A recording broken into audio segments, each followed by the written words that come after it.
Hi friends, എല്ലാവർക്കും നമസ്കാരം. ഇന്ന് ഒരു ഇൻസ്റ്റൻറ്റ് നുറുക്കുമാങ്ങ കറി ഉണ്ടാക്കാം. ഇത് നമ്മൾ ഉണ്ടാക്കി കഴിഞ്ഞാൽ പിറ്റേ ദിവസമോ അല്ലെങ്കിൽ 2 ദിവസത്തിൻ്റെ ഉള്ളിലും തന്നെ നമുക്ക് ഉപയോഗിച്ച് തുടങ്ങാൻ പറ്റും.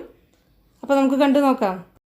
അപ്പോൾ അതിന് വേണ്ടിയിട്ട് ഞാനൊരു 1/2 കിലോ മാങ്ങയാണ് എടുത്തിരിക്കുന്നത്.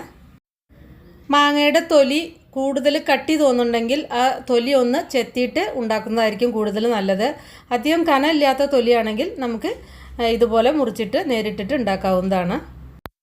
അപ്പം മാങ്ങ ഞാൻ ഇതുപോലെ ചെറുതായിട്ട് നുറുക്കിയിട്ട് കുറച്ച് ഉപ്പ് ചേർത്തിട്ട് ഒരു 40 മിനിറ്റോളം ഞാൻ വെച്ചിട്ടുണ്ടായിരുന്നു.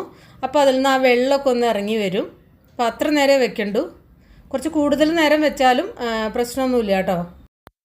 ഇതിലേക്ക് ഇനി കുറച്ച് നല്ലെണ്ണ ഒഴിക്കുക. അപ്പോൾ നല്ലെണ്ണയിൽ ഉണ്ടാക്കിയാലാണ് അച്ചാറിന് എപ്പോഴും ടേസ്റ്റ് ഉണ്ടാവുക. നല്ലെണ്ണ ഞാനൊരു 1/4 കപ്പിൻ്റെ അടുത്ത് വെച്ചിട്ടാണ് എടുത്തിരിക്കുന്നത്. നിങ്ങൾക്ക് ഇതിൻ്റെ അളവ് കൂട്ടുകയോ കുറയ്ക്കുകയൊക്കെ ചെയ്യാം. ഇതിലേക്ക് 1 സ്പൂൺ കടുക് ചേർക്കുക. ഇനി കടുക് പൊട്ടി വരുമ്പോൾ വെളുത്തുള്ളി ചേർക്കണം. വലിയ വെളുത്തുള്ളി ആണെങ്കിൽ ഒന്ന് നടുകെ കീറിയിട്ട് ചേർക്കണം കേട്ടോ. ഒരു പിടി വെളുത്തുള്ളിയാണ് അപ്പോൾ ഞാൻ ഇതിലേക്ക് ചേർക്കുന്നത്. ഫ്ലെയിം ഒന്ന് കുറച്ച് വെച്ചിട്ട് വെളുത്തുള്ളി ചേർക്കാം. അപ്പോൾ അതിന് മുന്നേ കടുക് പൊട്ടിയതിന് ശേഷം ഒരു പിടി കറിവേപ്പില ചേർക്കുക. എന്നിട്ട് വെളുത്തുള്ളിയും കൂടിയും ചേർക്കുക. ഇനി ഇതിലേക്ക് ഞാൻ ഒരു കഷ്ണം ഇഞ്ചിയാണ് ചേർത്തിരിക്കുന്നത്. നമ്മൾ എത്രയാണോ വെളുത്തുള്ളി എടുത്തിരിക്കുന്നത് വെച്ചാൽ അതിൻ്റെ പകുതി അളവാണ് ഇഞ്ചി ചേർക്കേണ്ടു.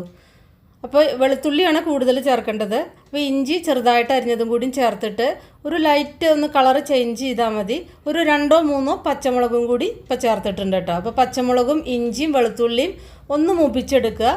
വല്ലാതെ ഇങ്ങനെ ബ്രൗൺ കളറൊന്നും ആവണ്ട. എന്നാൽ അതൊന്ന് ചെറുതായിട്ടൊന്ന് കളറ് മാറി വരണം. കളറ് മാറി വന്നാൽ ഫ്ലെയിം ഓഫ് ചെയ്യുക. ഇനി ഫ്ലെയിം ഓഫ് ചെയ്തതിന് ശേഷം നല്ല ചൂടോടെ ഇരിക്കുമ്പോൾ തന്നെ മുളക് പൊടി ചേർക്കണം. ഒരു 2.5-3 ടേബിൾ സ്പൂൺ മുളക് പൊടി, അല്ലെങ്കിൽ നിങ്ങളുടെ എരിവിന് ആവശ്യമായിട്ടുള്ള മുളക് പൊടി ചേർക്കുക കേട്ടോ. അപ്പോൾ ഞാനിത് കുറച്ച് കാശ്മീരി ചില്ലി പൗഡറുണ്ട്, പിന്നെ എരിവുള്ള മുളക് പൊടി ഉണ്ട്. അപ്പോൾ ആ ഒരു രീതിയിലാണ് ചേർക്കുന്നത്. അപ്പോൾ നിങ്ങളിത് രണ്ടും കൂടി മിക്സ് ചെയ്തിട്ട് ഇതിനനുസരിച്ച് എരിവിനനുസരിച്ച് ചേർക്കുക. പിന്നെ ഇതിലേക്ക് ഒരു 1/4 ടീസ്പൂൺ മഞ്ഞൾപ്പൊടി ചേർക്കണം. പിന്നെ ഒരു 1/4 ടീസ്പൂൺ ഉലുവ ചെറുതായിട്ടൊന്ന് വറുത്തിട്ട് പൊടിച്ചത് ചേർത്തിട്ടുണ്ട്. പിന്നെ കുറച്ച് കായത്തിൻ്റെ പൊടിയാണ് ചേർത്തിരിക്കുന്നത്. കായം ഒരു 1/4 ടീസ്പൂണിനേക്കാൾ കുറച്ചധികം എടുത്തിട്ടുണ്ട്. അതും കൂടി ചേർത്തിട്ട് നന്നായിട്ടൊന്ന് മിക്സ് ചെയ്യുക. പിന്നെ ആവശ്യത്തിന് ഉപ്പ് ഇനി കൂടുതൽ വേണമെങ്കിൽ ഉപ്പും കൂടിയും ഇതിൽ ചേർക്കണം. അപ്പോൾ നിങ്ങൾ ഉപയോഗിക്കുന്ന മാങ്ങ ഒട്ടും പുളി ഇല്ലെങ്കിൽ ഇതിൽ നിങ്ങൾക്ക് കുറച്ച് വിനീഗർ ചേർക്കാം. ഈ സമയത്ത് കുറച്ച് വിനീഗർ ഒന്ന് ചേർത്തിട്ടൊന്ന് ചൂടാക്കിയാൽ തിളപ്പിച്ചാൽ മതി. എന്നിട്ട് അതിലേക്ക് മാങ്ങ ചേർത്താൽ മതി. ഇനി മാങ്ങയ്ക്ക് പുളി കൂടുതലാണെങ്കിൽ കുറച്ച് പഞ്ചസാര ചേർക്കുക. അപ്പോൾ പുളി കുറഞ്ഞ് കിട്ടും, ടേസ്റ്റ് ഒന്ന് ബാലൻസ് ആവും. പിന്നെ ഉപ്പ് നോക്കിയിട്ട് ഉപ്പൊക്കെ ചേർക്കുക. അപ്പോൾ നമ്മൾ ആദ്യം കുറച്ച് ഉപ്പ് ചേർത്തിട്ടുണ്ട്, പിന്നെ ബാക്കിയുള്ള ഉപ്പേ ചേർക്കണ്ടു. അപ്പോൾ മാങ്ങയും കൂടിയും ചേർത്തിട്ട് നന്നായിട്ട് മിക്സ് ചെയ്യുക. ഇനി ഫ്ലെയിം ഒന്നും ഓൺ ചെയ്യേണ്ട ആവശ്യമില്ല. പിന്നെ നിങ്ങൾക്കിത് കുറേ ദിവസം വെക്കണമെങ്കിൽ വേണമെങ്കിൽ വിനീഗർ ഒഴിക്കാം. ഇത് കുറേ ദിവസമൊന്നും ഇരിക്കില്ല, നമ്മൾ ഇൻസ്റ്റൻ്റായിട്ട്. എന്നാലും ഒരു മാസമൊക്കെ ഇരിക്കും, 3 ആഴ്ചയൊക്കെ ഇരിക്കും. ഇതൊന്ന് പാകമായി കഴിഞ്ഞാൽ നമുക്കിത് ഫ്രിഡ്ജിലേക്ക് മാറ്റണം. അപ്പോൾ അച്ചാറൊക്കെ ഇതാ റെഡി ആയിരിക്കുന്നു. ഇത് നല്ല വെയിലത്ത് വെച്ച് ഉണക്കിയ കുപ്പിയിൽ ആക്കി വെക്കുക. എന്നിട്ട് ഒരു 1-2 ദിവസം പുറത്ത് വെക്കുക. ആ മുളകൊക്കെ അതിലേക്ക് നന്നായിട്ട് പിടിക്കണം. അതിന് ശേഷം നമുക്ക് ഫ്രിഡ്ജിലേക്ക് വെക്കാം. കാരണം നമ്മളിത് വിനീഗറൊന്നും ചേർക്കാതെ അങ്ങനെ ഉണ്ടാക്കിയതാണല്ലോ, മാങ്ങ ഉണക്കിയിട്ടൊന്നുമില്ല.